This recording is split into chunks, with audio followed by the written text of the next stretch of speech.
Так уж получилось, что спидраны по серии Devil May Cry выделяются на фоне других игр своим необычным подходом. Будучи заточены под стильное прохождение с растерзанием демонов при помощи длинных комбинаций атак, не то что был понятен смысл ограничивать себя в данном занятии. Разумеется, это не совсем подходит под первые две игры, спидран которых кардинально отличается от последних 4 игр серии, включая ребут. Но в нашем случае именно 4-я часть серии заслуживает большего внимания со стороны обычного игрока.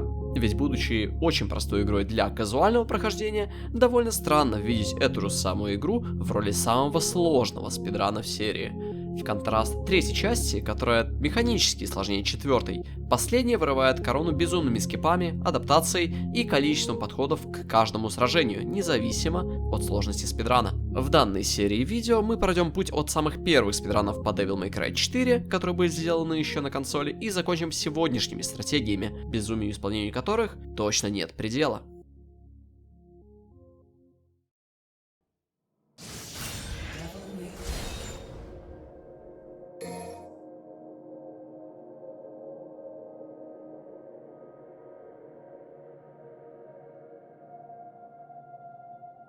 Не очень сильно хочется акцентировать внимание на уже известные и рассказанные факты, что игра сделана с урезанным бюджетом, что у игры есть великолепные противники, что игра плохо рассказывает, что в ней делать, ну и так далее. Все равно, независимо от моих аргументов, Devil May Cry 3 все равно будет лучше. Сосредоточимся на том, что спидранинг сам по себе является ответвлением уже известного всем вам эндгейма в Devil May Cry, а именно стиля.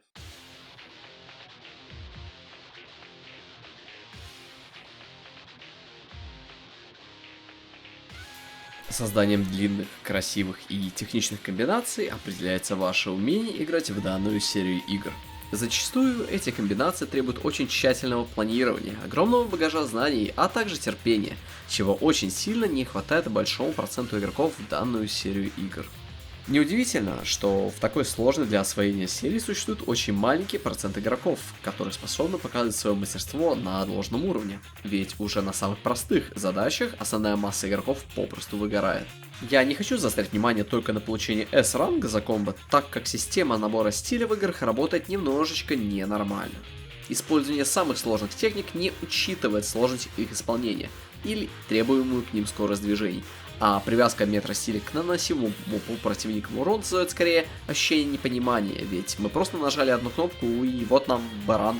При очень большом желании можно и стартовым набором атак взять Triple S ранг, но суть проблемы все же не в этом.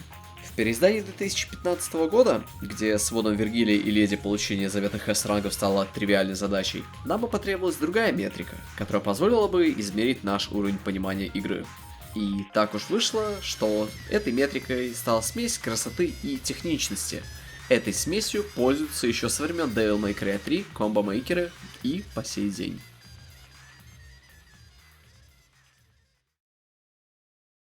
Каким же образом строятся комбо? По большей части они имеют простую структуру, и ее можно поделить на 3 части. Есть комбо-стартеры. Это приемы, которые меняют положение противника, либо подбрасывают, либо отталкивают. Некоторые уникальные случаи, например, как Charge Shot Nero, также могут поднять противника в воздух.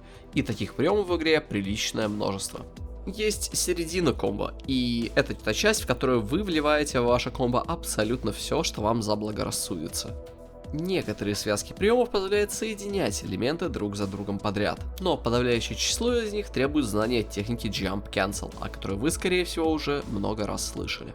И, разумеется, есть конец комбо, который почти всегда заканчивается либо смертью противника, либо его падением на землю. Зная все это, мы можем попробовать сделать очень простое комбо, которое в состоянии сделать абсолютно каждый. Давайте подбросим противника наверх при помощи хай-роллера, после чего подлетим за ним еще при помощи одного хай-роллера, сделаем рулет спин, используем сплит для того, чтобы быстро упасть на землю, и закончим комбо при помощи бастер.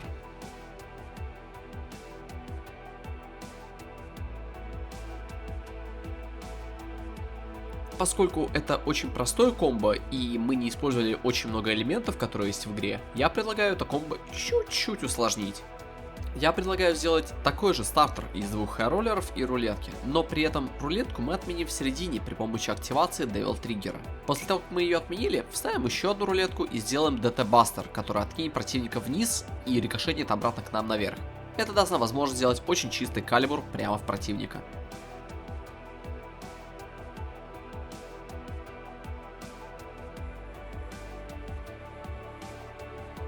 Как вы могли заметить, комбо стало немножечко сложнее в исполнении, ведь мы использовали больше элементов, но и ощущения от такого комбо немножечко другие. Я надеюсь, это можно было уловить. Можно очень глубоко уходить в эти дебри, разбирать тучу механик в Devil May Cry 4 и способы их тщательного применения. Но это займет очень много времени, и по-хорошему надо бы отдельное видео сделать про это. Неважно, просто нужно было прогнать по основным моментам стильного подхода в игре, прежде чем двигаться дальше. Дальше только сложнее. Все это увлечение стилем и фокус на него отчасти связано с тем, что основной контент игры так или иначе закрывается быстро, но при этом ощущение какой-то недосказанности или неполноценности так и остается на языке и очень долгое время не пропадает. В связи с этим, игрокам приходится постоянно придумывать велосипед чисто из любопытства, который приводит нас к сегодняшней теме. Спидранинг появился как способ изменить оригинальные правила игры, превратить их в нечто большее, чем просто путь из точки А в точку Б, и воспринимается абсолютно таким же образом, как и любое сложное комбо, коих есть тысячи на ютубе и твиттере. Именно комбо-подход к игре продлил ее жизненный цикл, пусть имена большей части первопроходцев потеряны со временем, но те, что можно найти, Броли, Бреа, Delusionary Killer и прочие, именно они привнесли в сообщество много разных идей, которым сообщество движет и по сей день. Множество игроков прошлого принимали участие в разных турнирах по стилю или создавали разные мануалы. Например, Броли в свое время создал очень много полезных туториалов по третьей части игры. Бреа талантливо использовала все опции, которые были у Данте и у Нера.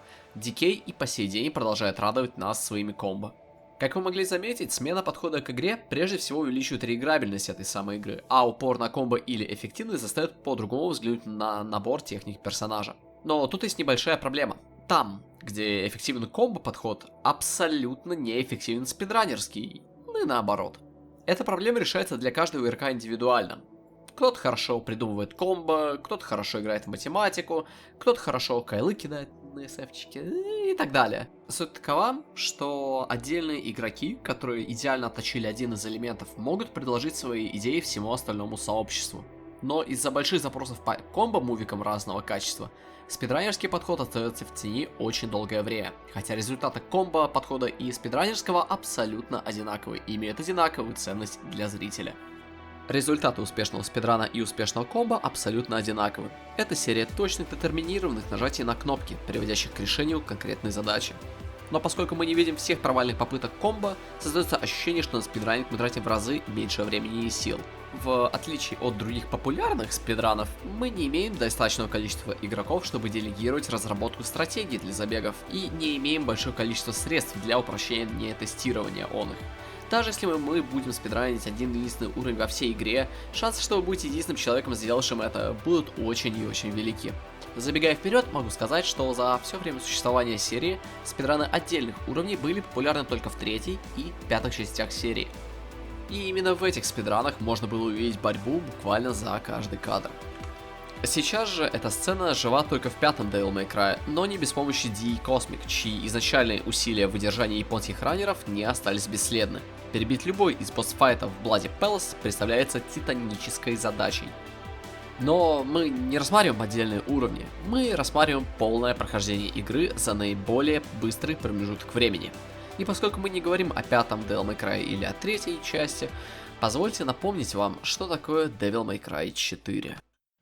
Devil May Cry 4 состоит из 20 миссий. Каждая миссия представляет собой набор комнат, часть из которых закрывается демонами. С них падают красные арбы, одна из валют игры, на которой можно покупать полезные предметы. За прохождение миссий нам дают гордые души, вторую валюту, которая позволяет нам покупать дополнительные способности. В конце каждой из миссий игра будет нас оценивать и выдавать гордые души в соответствии с нашими успехами. Если мы отыграем миссию достаточно хорошо, игра нас поощрит вкусными бонусами. и если наши комбо будут чуть дольше 2 или 3 ударов, то и красных орбов вполне будет хватать для прохождения игры. Уже на этом этапе можно подметить некоторые важные детали. Миссии придется проходить без урона, поскольку прохождение миссии без урона дает нам до 20% бонусных гордых душ. Предметов мы будем использовать по минимуму, поскольку использование предметов автоматически снижает полученное количество гордых душ. В каждой миссии мы будем брать только те приемы, использование которых будет давать нам максимальное КПД. Зная все это, можно медленно начинать наше погружение в самые первые спидраны по этой игре, которые были сделаны на консолях. Сразу же оговорюсь, спидраны на уровне сложности Heaven or Hell, где все и все умирает с первого удара, также существуют, и это не мем. Эти раны достаточно сильно оптимизированы из-за фокуса на мувмент, который в играх может быть и скуден, но зато не нужно драться. При всем при этом, именно спидраны этой категории являются очень хорошим способом освоить все скипы для будущих ранов, что в нашем случае является очень хорошим способом попрактиковаться. Самой популярной категорией забегов данной игры стало прохождение игры с чистого сохранения на стандартном уровне сложности Devil Hunter. Уровень сложности Human, несмотря на то, что уменьшает количество получаемых гордых душ, не снискал популярности, ведь ранг Human просто является очень и очень скучным для изучения. Поэтому основное внимание этого видео будет приковано к категории Devil Hunter. Однако так было не всегда. Видите ли, с давних времен настоящим спидраном считался ран, сделанный на самом высоком уровне сложности. Отчасти это пошло из-за японцев, которые в то время задавали безумный темп играм, и настоящий скилл можно было проявить только играя на уровне сложности Dante Must Die. Очевидно, что Devil May Cry 3 и Devil May Cry 4 попали именно под эту категорию, и именно поэтому в период с 2008 по 2010 год очень большая часть так называемых Time Attack видео были сделаны именно на сложности Dante Must Die. Очень большая часть из этих видео была потеряна со временем, так как спидранинг в то время не воспринимался чем-то серьезным. Просто обычное хобби под пиво, полчаса подолбиться на ДМД, а потом пойти с друзьяшками обратно нагибать плебеев в Варкрафте. Однако, не только японцы были поглощены этими играми, поиском путей к совершенству и неторопливым процессом выжимания всех соков из игры. Японская культура повлияла и на наше сообщество того времени. 11 лет назад в одной группе в ВК собирались самые сильные русскоговорящие игроки в DMC 3 и в DMC 4. Эти же люди генерировали очень много идей и делали их на основе видео, начиная с популярных в то время нарезок под Linkin Park и Cell Dweller и заканчивая своими комбо-проектами. Количество интересных идей в каждом из таких видео было очень хорошим мотиватором развивать свои навыки в данной серии игр, что еще сильнее подогревало соревновательную природу. Очень часто эта одержимость спидранами доводила и до словесных перепалок и драк, но проводимые тогда комбо-чемпионаты очень быстро ставили всех на свои места, не говоря уже о процессе редкой и достаточно полезной информации по играм, которая либо уравнивала игроков по скиллу, либо же давала некоторые интересные подробности о том, как игра работает. За все время существования Devil May Cry 4 спидранов на уровне сложности Dante Must Die или Hell and Hell все было почти ничего. И причину этого я постараюсь описать ближе к концу этого ролика. Ну, по крайней мере, свое видение этого вопроса. Скипать к концу нет смысла, так как именно на примерах следующих спидранов я постараюсь ответить на этот вопрос. Почему мода на спидраны поменялась и почему именно Devil Hunter стал наиболее популярной категорией? Перед тем, как мы начнем свое погружение в мир спидранов, нужно отдать должное сайту Speed Demos Archive, который в то время служил основным местом скопления спидранеров и, по счастливому совпадению, местом зарождения марафона Games Done Quick, о котором, скорее всего, вы много раз уже слышали. В первые же месяцы игры люди по большей части фокусировались на поиске скрытых механик, коими была полна Devil May Cry 3 Special Edition, и на использовании того малого количества техник, что давала Devil May Cry 4 для освоения. Здесь нужно сделать небольшую ремарку. Серия в целом не была богата спидранерами. Очень был высокий порог входа в эти игры. Игру никто не бегал, не тыкал. Очень маленькое количество спидранов было сделано в этом периоде в контексте серии. Но поскольку у вас входит 4-я игра на новой консоли PlayStation 3, тут людей тем более не будет. Потому что здесь мало того, что игра новая, так ее еще и оптимизировать нужно. За неимением большого количества ресурсов или игроков, развитие игры было болезненно долгим, даже при условии того, что полезных идей было чересчур много, и эти самые идеи было просто некому реализовывать. И в данном контексте очень сложно назвать дату самого первого спидрана по Devil May Cry 4, поскольку очень большой процент истории попросту утерян. Поэтому точку начала установим на времени спидранера Alucard, который на момент 3 февраля 2008 года представлял собой сумму всех наработок сообщества того времени. Самый первый спидран в категории New Game Devil Hunter скорее был похож на казуальное прохождение, только чуть-чуть побыстрее. Первое, что мы сделаем, это поменяем управление, а именно поставим кнопку выстрела на один из триггеров. Именно такая раскладка на геймпаде очень сильно упрощает зарядку огнестрельного оружия, а также снижает напряжение на основную руку. Не стоит забывать, что этот ран был сделан на консоли Xbox 360, в которой не было функции турбо, которая ускоряет игру на 20%. Во всех следующих спидранах эта функция будет присутствовать абсолютно в каждом спидране, ровно до момента, пока спидранер с никнеймом Мартин Тайм не сделает одно очень интересное открытие. Но о нем попозже. А пока спидран Alucard.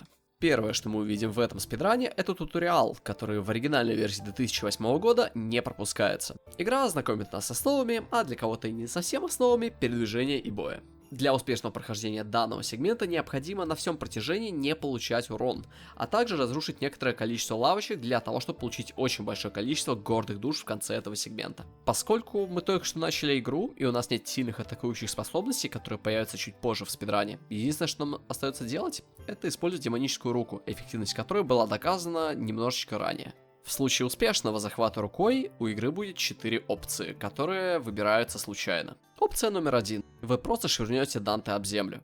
Это нанесет по Данте очень много урона, и этого вполне хватает, чтобы убить Данте за в среднем 4-5 бросков, что является очень хорошим результатом. Опция 2. Вы запустите катсцену, исход которой от вас никак не зависит. В случае, если побеждаете вы наносите Данте еще больше урона, чем при обычном захвате. Но в случае, если победит Данте, вас немножечко отбросит в сторону. Урон при этом не нанесется. Таким образом, убийство Данте на первом уровне не является чем-то очень сложным или сверхъестественным. Самое главное в этом уровне это не забыть про то, что нам нужно разбить еще и скамейки. В случае, если это не сделать, S-ранг за эту миссию мы не получим. На полученные нами гордые души мы покупаем самую первую и самую важную способность для передвижения, а именно Speed. Это умение ускоряет нашего персонажа в случае, если мы не останавливаемся. Иными словами, пассивно увеличивает нашу скорость передвижения. В сравнении с другим приемом, который мы можем купить, Streak, Speed дает нам более высокую скорость передвижения. И, как следствие, мы будем добираться от точки до точки в разы быстрее. Поэтому мы не теряем время и запускаем вторую миссию. Почти все проблемы второй миссии решаются нажатием одной кнопки. Ну, думаю, и так понятно какой. 2, а иногда 3 ударами демонической руки мы будем расчищать себе дорогу к первому адекватному боссу этой игры, а именно Бериалу. По большей части, вторая миссия это очень длинный автоскроллер, в котором почти ничего не выходит из-под вашего контроля, плюс очень сложный босс в конце. И когда я говорю сложный, я имею в виду то, что босса второй миссии нам нужно убить без получения урона. Поскольку получение урона на боссе ставит крест на получение хорошего рейтинга за эту миссию, и как следствие меньше гордых душ. Очень важно пройти вторую миссию без урона. Для того, чтобы иметь чуть-чуть побольше урона в босс-файте, мы можем продать свое ускорение, которое нам ничего не даст в битве с боссом, и купить приемы сплит и стрик, которые позволят нам наносить чуть больше урона по боссу. Купив эти 2 приема, мы начинаем босс-файт. Против Бериала лучше всего работают обычные комбо. Заряженные или нет, не имеет никакой разницы. Самое главное, использовать прием сплит для того, чтобы побыстрее оказаться внизу, а также моменты, когда босс будет наконец-таки оглушен. При нанесении очень большого количества урона по Бериалу мы сможем оглушить его. При оглушении использование демонической руки по нему дает нам вот такую вот великолепную катсцену, которая наносит очень много урона. Продолжая наносить ему урон, Alucard потихонечку выводит босса на вторую фазу, используя при этом второй бастер для обеспечения того, что босс войдет в эту самую вторую фазу. У Бериала есть некоторое количество атак, которые могут задеть раннеров, независимо от того, где они стоят и как они стоят, так называемые гейзеры. Однако, если знать точную последовательность движений, которую использует Alucard, то можно гейзеров избежать, таким образом убить босса, не получив при этом урона, что является очень важной задачей в этой миссии. Из-за того, что мы продали ускорение перед босс-файтом, нам приходится использовать прием Стрик как альтернативный способ передвижения по уровню, поскольку прием Стрик все еще быстрее, чем обычный бег. Используя Стрик, добираемся до конца уровня и смотрим на результаты. На основе следующих нескольких миссий можно сказать, что данный спидран не был очень хорошо зараучен. Очень много лишних атак, очень много фристайла и очень много вещей, которые можно было бы распланировать получше. Ну, хотя как это распланируешь? Геролезвие — это такие вещи, которые не поддаются объяснению абсолютно. А объяснять паттерны лягушки в данном видео это займет еще часов 40.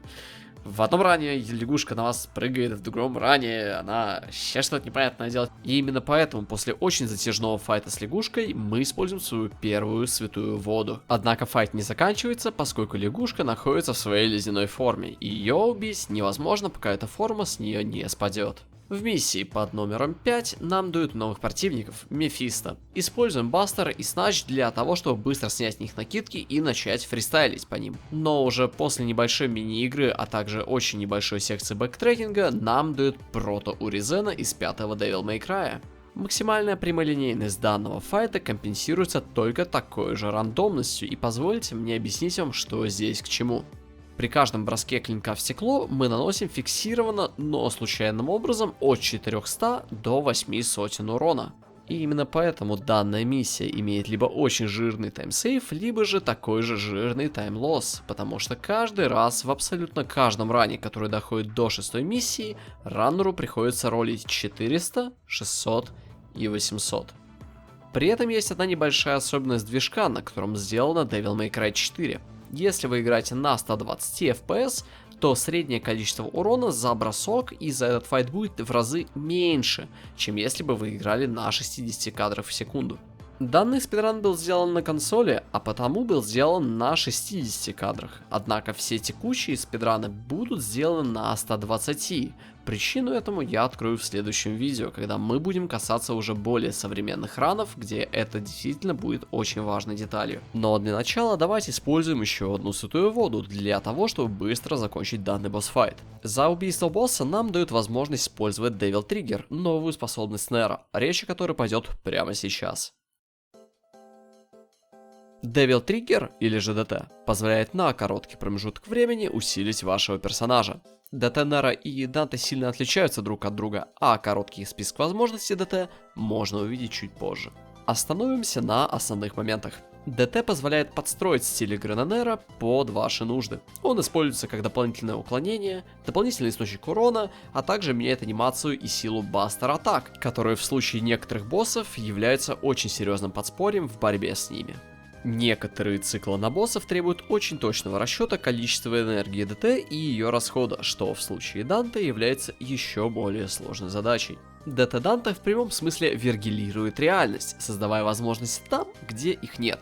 Усиление всех стилей, атакующей способности персонажа, а также доступ к дисторшену делают Данте очень комплексным персонажем в спидране. Таким образом, как механика, ДТ создает безумно большой разрыв в скилле. Новички не будут следить за количеством энергии ДТ, в то время как с прогрессом данного спидрана ДТ будет иметь все больше и больше роли. Зная все это, давайте вернемся к 7-й миссии, где Алукард мастерски расправляется с пугалами, а также собирается сделать один из самых важных скипов того времени. Обратите внимание, что этот спидран максимально приближен к игроку. В нем пока что нет гличей и так называемого читерства, а огромный пласт вещей попросту еще не был использован. После убийства пугал активируем колесо, немножечко паркурим и попадаем на место первого большого скипа. Если прыгнуть с края платформы и использовать приемы Калибр и Air Hike, то можно пропустить очень противный в казуальном прохождении сегмент. Данный скип экономит около минуты, и сделать его может абсолютно каждый зритель данного видео. Самое главное не торопиться, ну или же предварительно выкрутить камеру.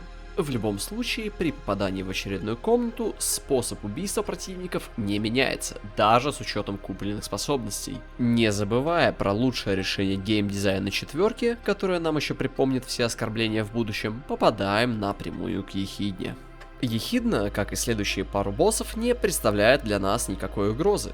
При достаточно хорошем умении держать дистанцию, а также наличии Devil триггера, мы имеем возможность без предварительной стратегии просто забрутфорсить файт. Использование Бастера на Ехидне наносит ей колоссальный урон, с которым по большей части босс ничего не может сделать. И именно поэтому повторяем данный трюк для Креда и, соответственно, для Агнуса, которые сделать с этим приемом тоже ничего не могут. Однако в бою против Данте использование Алой Королевы и заряженных выстрелов дает намного быстрее результат, чем использование атак Бастером, что демонстрирует нам спидранер. Постоянное уклонение Данте является очень большой проблемой в данном спидране, поэтому бой немножечко может затянуться. После небольшой платформинг-секции вскоре мы сможем попасть к Энджело, у которых есть определенные к нам вопросы. Решая вопросы уже известным нам способом при помощи Алой Королевы, выстрелов пистолета и при помощи демонической руки. Не забываем показать последнему Энджелу свой великолепный комбо-мэт, который мы придумали ровно за 15 секунд до этого файта, и идем спокойно к финальному боссу данного сегмента, а именно к Санктусу. Санктус не просто так является самым простым боссом в серии Devil May Cry. Его очень легко оглушить, он почти не атакует, и все его атаки очень хорошо телеграфируются. Выбираем любой из удобных нам способов прохождения данного босса и заканчиваем первую часть спидрана всего лишь за 1 час, 9 минут и 36 секунд.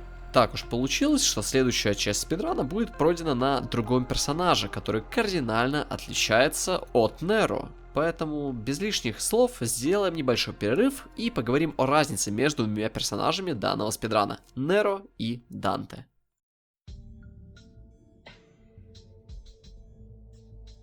Будучи персонажем для новичков, Неро в контексте спидрана представляет собой стратегическое использование зарядов меча и пистолета для быстрого прохождения игры. Каким бы простым персонажем он ни был, будущее спидрана покажет нам, насколько сильно простота данного персонажа может создавать проблемы при изучении спидрана. Но перед 12-й миссией нам дают нового персонажа Данте. Данте начинает с ограниченным набором приемов и не имеет возможности так же быстро убивать противников, как Неро. Однако мы компенсируем это повышенной мобильностью в стиле Trickster, новыми ударами в стиле Swordmaster и Gunslinger, а также стилем Royal Guard, позволяющим блокировать атаки. Все особенности данного персонажа сводятся к тому, что Данте персонаж более требовательный к реакции, ежели Неро, который может пройти первую часть спидрана, нажимая кнопку Buster. Зная это, давайте вернемся и посмотрим на реализацию данного персонажа в спидране. Первым делом реализуем накопленные души. Покупаем Stinger 2, заряженный выстрел на дробовик, немножечко улучшаем наши стили и не забываем про мобильность со способностью Trigger Hard. Взяв все это, начинаем наше увлекательное путешествие по второй части игры. И начинаем мы 12-ю миссию с приема Stinger. При помощи Стингера, дополнительного прыжка, а также дэша от стиля Trickster пропускаем очень длинный файт внизу.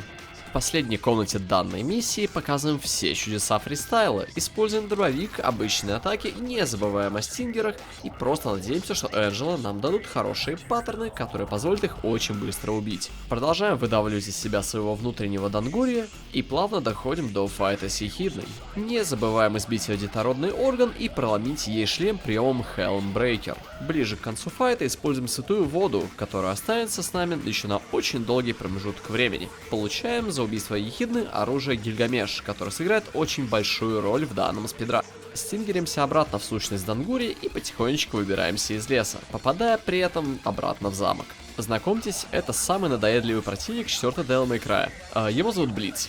Если погладить Блица оружием Гильгамеш, отменяя при этом атаки стилем Royal Guard, очень быстро можно избавиться от надоедливой накидки, которая не позволяет наносить этому противнику очень много урона. Повторяем данную операцию с еще одним Блицом ближе к концу уровня и идем драться с Дагоном, братом Баэля.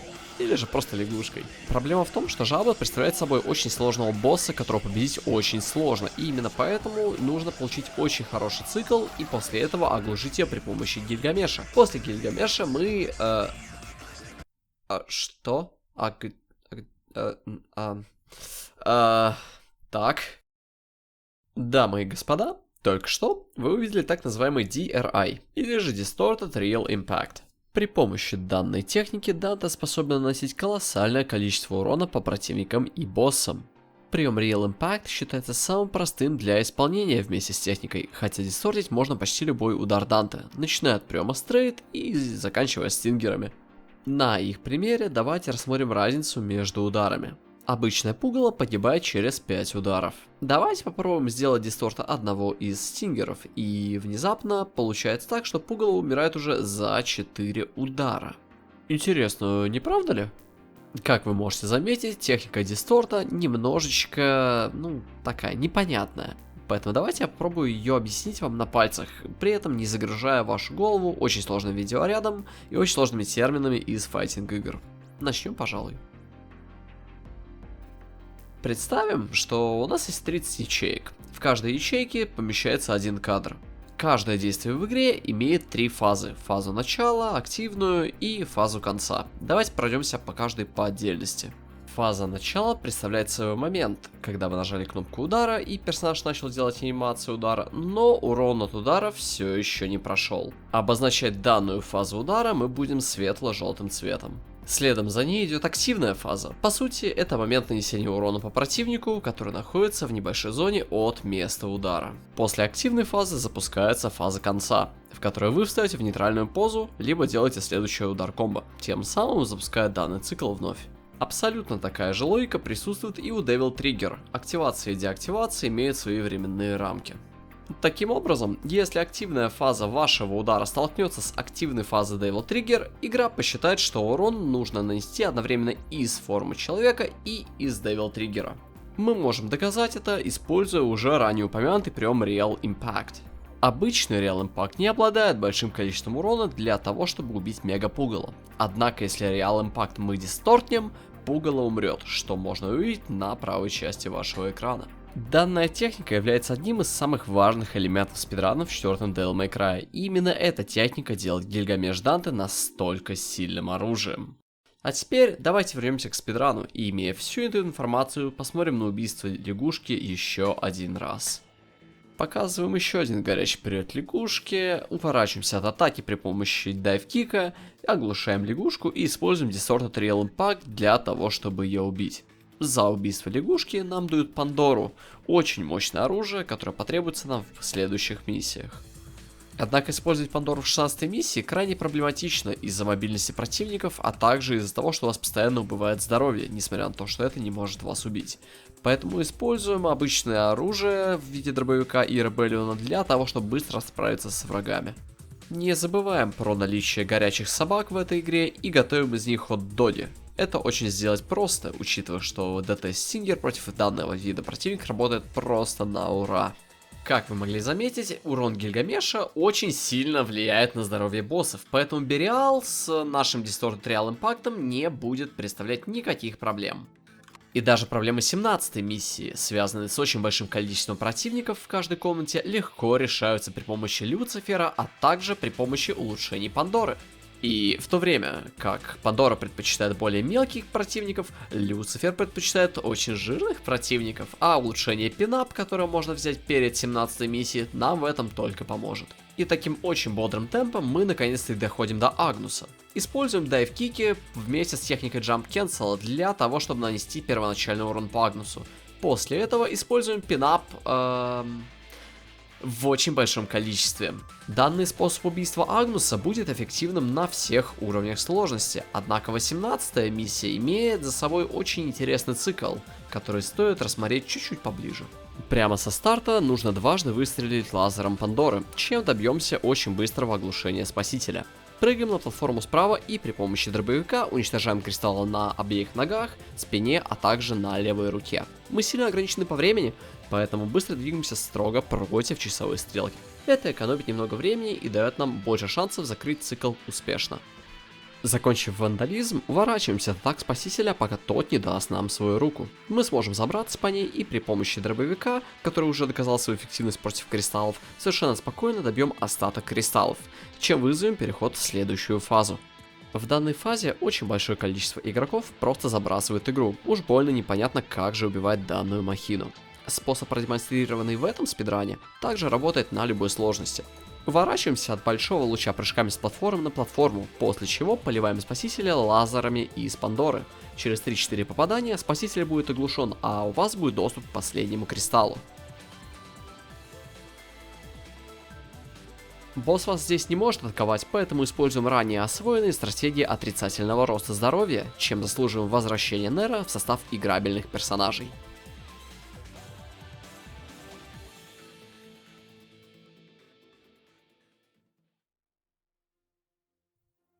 Перед началом 19-й миссии докупаем нужные нам приемы, так как за хорошее прохождение сегмента Данте игра обеспечивает нас большим количеством валюты. Традиционно, одна из миссий в серии является босс-рашем, и в 4-й части он закрыт за уже известной нам игрой с кубиком. Бьем по кубику в тайминг и идем напрямую к Энджело. Используем святую воду, чтобы быстро расчистить наш путь, и готовимся к третьей встрече с огненным пони. Бериал не встречает нас гостеприимством, а потому заряженные калибры вместе с выстрелами 3-го уровня, да еще и под Девил Триггером, очень быстро поставят босса на место. Нельзя забывать про наличие Бастера, урон которого очень сильно помогает в данном босс-файте, и таким образом мы быстро переходим к следующему оппоненту. Однако перед этим не забудем собрать красные арбы, оставленные Бериалом, поскольку именно эти арбы обеспечено прохождение 20-й миссии. На очереди Баэль. Баэля никто не гладил по средам, поэтому данную ошибку устранять будем именно мы. К несчастью, спидранеру падает очень плохой паттерн. Дважды. Обусловлено это тем, что количество урона, которое мы можем влить в босса, находится примерно на том же уровне, на котором лягушка начинает по КД прыгать в тень, скрываясь от всех атак. Это очень большая редкость, которая теряет около минуты в ране, но мы не можем останавливаться, будучи на финишной прямой. Продолжаем забег. В отличие от двух предыдущих боссов, битва с Ехидной одинаково происходит что в 7-й, что в 19-х миссиях. Используем бастер для нанесения урона, а также добавляем урон с выстрелов и приема сплит. При некотором везении можно также оглушить босса на земле и таким образом влить катастрофически большое количество урона, что получается у раннера. За счет этого Ехидна умрет за рекордно быстрое время, сохранив немножечко времени и позволив перейти к Агнусу еще быстрее. Кстати, о нем. Это единственный босс во всем спидране, на котором спидран стратегии не используется. Да, все настолько просто. Используем прям сплит как можно ближе к боссу и доводим того до нервного потрясения от вашего скилла в 4-м Devil May Cry. Не церемонимся и кидаем босса с прогиба. Очевидно, что Агнусу это не понравится, поэтому стараемся загладить вину при помощи хот-дога неподалеку. Повторяем процедуру, пока Агнус не успокоится и не откроет нам проход к финальному боссу данного спидрана, а именно к Санктусу, ну, только с рожками теперь. Санктус 20-й миссии убивается еще проще и быстрее, чем его прошлая версия. Однако его агрессивность, возможность блокировать ваши атаки, а также очень короткие моменты бездействия могут составить проблемы спидранерам. Именно поэтому Alucard вместо каких-либо сложных стратегий предпочитает действовать максимально безопасно. Использует обычные атаки мечом для оглушения босса, после чего при поддержке чаршота 3-го уровня, а также сплита, потихонечку, медленно, но верно снижает здоровье боссу. После чего, используя бастер, повторяет цикл заново. Это меняется ближе к середине битвы, где окно атаки становится очень маленьким, и поэтому предпочтение уходит в этот раз воздушным атакам, наподобие рулетки. А финал битвы довольно предсказуем. Дважды попадая в КТЕ, используя ДТ для еще большего урона, мы закрываем данный спидран.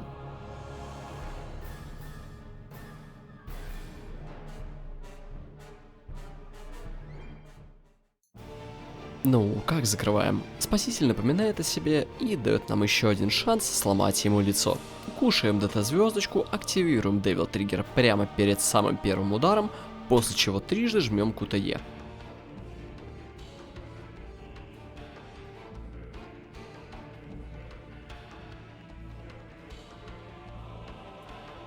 Финальное время 2 часа и 14 минут. Это самый первый спидран, цель которого пройти игру с нуля на стандартном уровне сложности, играя за Неро и Данте.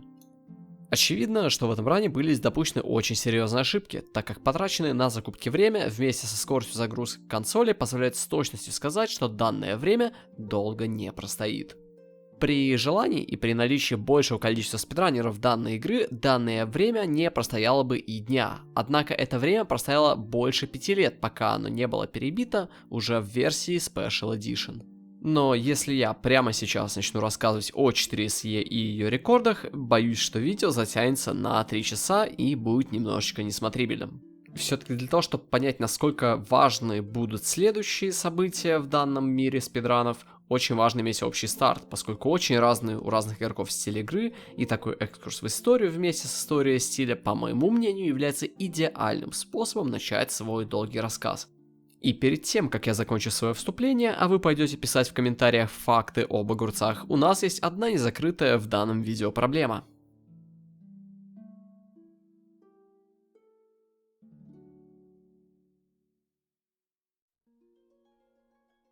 Мне бы хотелось поговорить с вами на одну тему, и она выражается одной цитатой. Если ты скилловый спидранер, то почему не спидранишь DMD? Видите ли, в случае с Devil May Cry 3, Devil May Cry 4 ребута, а также Devil May Cry 5, увеличение сложности не совсем является эквивалентом слова спидран. Но если с этим можно жить, то вот с репетативностью процесса убийства противников как-то очень не очень. Иными словами, для данной серии спидрана Dante Must Die это мем, к которому относится спидран так же, как и спидраны на уровне сложности Синспарды или Heaven or Hell. По правде говоря, схожесть DMD и Хоха очень очевидна с точки зрения спидранинга, поскольку увеличение или чрезмерное снижение уровня сложности снижает количество возможных стратегий. К примеру, возьмем одну из стратегий для убийства Эхидны. Данная стратегия работает исключительно на уровне сложности Devil Hunter. На уровнях ниже Эхидны дает другой паттерн, а на Хьюмане данная стратегия вам даже не потребуется, поскольку на Хьюмане у противников очень мало здоровья. И именно поэтому спидран на уровне сложности DMD будет выглядеть как спам реал импактов на Данте, Калибуров и третьего чаршота на Нера, а также джаджмент катов Вергилия. Перечисленные мной удары являются самыми эффективными с точки зрения нанесения урона за единицу времени. А смотреть на данное действие будет настолько же скучно, как и смотреть на часовой спам приема Killer B в третьем Devil May Cry. Если потратить немножечко времени и зайти на сайт speedrun.com, то почти в каждой из игр будет пара ранов на этой сложности. Однако уровень работы вложенных в данные раны будет в разы меньше, чем в раны на любой другой сложности, например на Хьюмане или на Devil Hunter. Причина этому очень проста. Порог входа в и без того сложную серию игр с очень сложными спидранами безумно высокий. И такую высокую планку входа мы дальше поднимаем чисто из-за нужды спидранить Dante Must Die. Выглядит как не очень хороший мем, ну, вы не находите, да? Несмотря на то, что DMD является очень неплохим показателем вашего скилла, для спидранера фраза «не DMD, не спидранер» очень звучит странно, потому что данную фразу обычно говорят люди, которые не сделали ни одного рана на уровне сложности Human, потому что даже на уровне сложности Human игра заставит дьявола плакать. Благодарю за просмотр данного видео. В следующей части вы узнаете про новую волну спидранеров данной игры, а также про новые техники, которые позволили срезать аж целый час времени от спидрана Алукарда. Отдельное спасибо хочу выразить сообществу Crazy, Delusionary Killer, а также всем спидранерам, которые так или иначе позволили мне сделать данный ролик. Не забывайте жать на кнопочки. Ну, а я пошел.